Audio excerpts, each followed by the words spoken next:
I'm Steve Marshall, artist and pastor on staff at Willowbrook United Methodist Church. Well, Thanksgiving is over, and now we look forward to Christmas. As Christians, we know that Christmas is the celebration of God's gift of love to the world in the birth of His Son, Jesus. We know the nativity story about the shepherds and the wise men and the little baby born in a manger.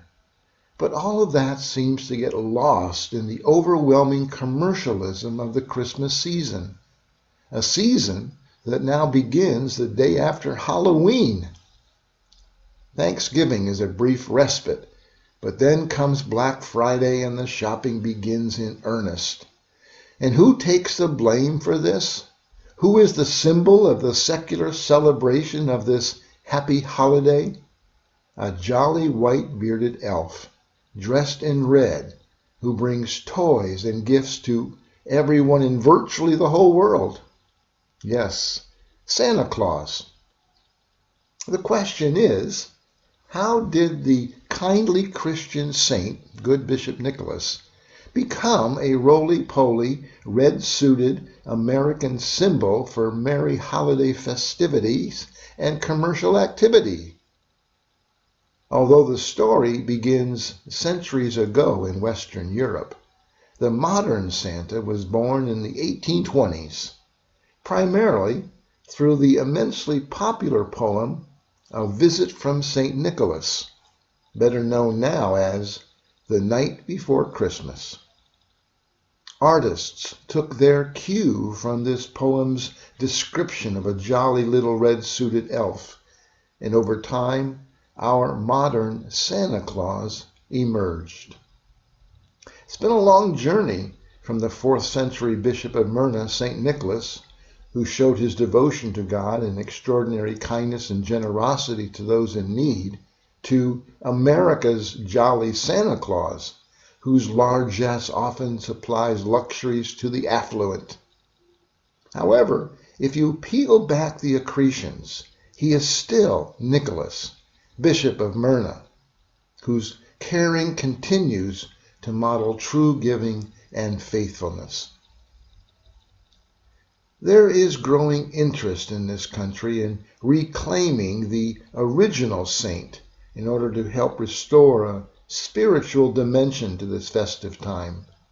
For indeed, St. Nicholas, lover of the poor and patron saint of children, is a model for how Christians are meant to live.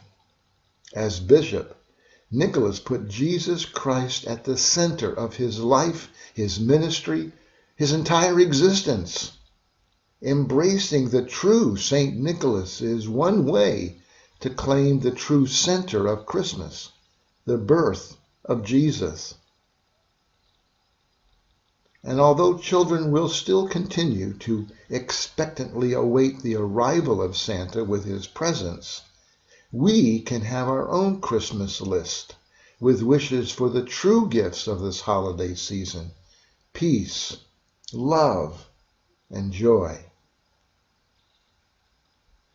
While we may lament that Santa has supplanted Jesus in the world's celebration of Christmas, there are in fact many ways that Santa continues to point to Jesus. First and most prominently is the gift giving.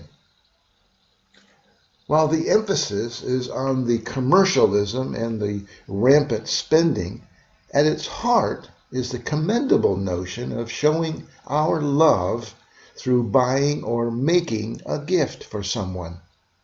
And not just for those we know and love. Charities receive the greatest percentage of their income during the Christmas season.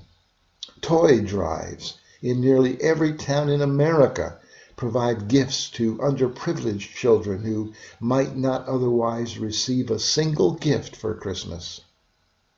This holiday season has become so important to our culture that it is unthinkable that any child should be deprived of the joy of Christmas. And as we shop the stores and traverse the malls, we are serenaded by a medley of Christmas songs, some secular, but many telling the story of the first Christmas. Joy to the world, we hear as we stroll the store aisles. Silent night, holy night, we are reminded as we hand over our credit card and take our packages. Hark, the herald angels sing, glory to the newborn King, the radio proclaims, as we make our way home through brightly decorated neighborhoods.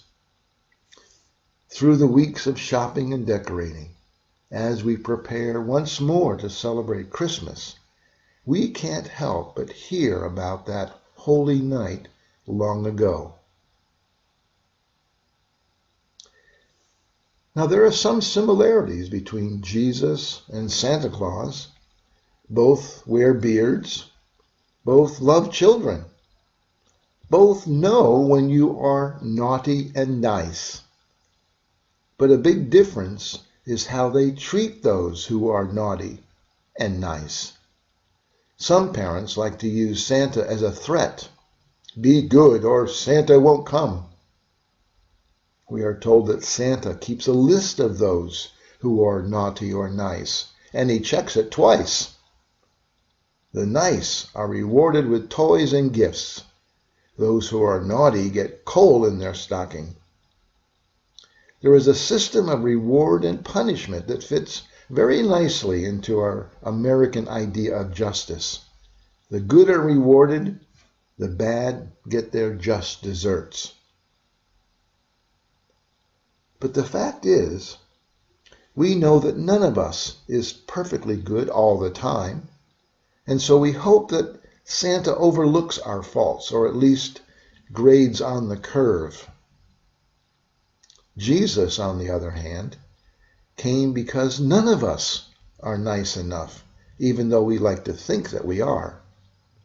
But really, when you get right down to it, Santa Claus is really about me and all those things I so desperately want. Jesus is about something more, the grace I so desperately need. And so this is Christmas, as the song goes, a season that is celebrated by millions of people around the world for a variety of reasons. Gift giving is a big part of it. And because of that, commercialism is inevitable. But don't blame poor St. Nicholas. His heart has always been in the right place because he gave it to Jesus a long time ago. And so now you know the truth about Santa. And it's okay to look forward to Santa's arrival on Christmas Eve as we become like children once more. I close with this little poem titled Santa's Prayer on Christmas Eve by Warren D. Jennings.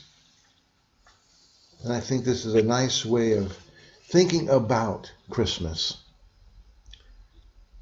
The sleigh was all packed, the reindeer were fed, but Santa still knelt by the side of the bed. Dear Father, he prayed, be with me tonight. There's much work to do and my schedule is tight. I must jump in my sleigh and streak through the sky, knowing full well that a reindeer can't fly. I will visit each household before the first light. I'll cover the world and all in one night. With sleigh bells a-ringing, I'll land on each roof amid the soft clatter of each little hoof. To get in the house is the difficult part, so I'll slide down the chimney of each child's heart. My sack will hold toys to grant all their wishes. The supply will be endless, like the loaves and the fishes. I will fill all the stockings and not leave a track. I'll eat every cookie that is left for my snack. I can do all these things, Lord, only through you. I just need your blessing. Then it's easy to do. All this is to honor the birth of the one that was sent to redeem us, your most holy Son. So to all of my friends, lest your glory I rob, please, Lord, remind them who gave me this job.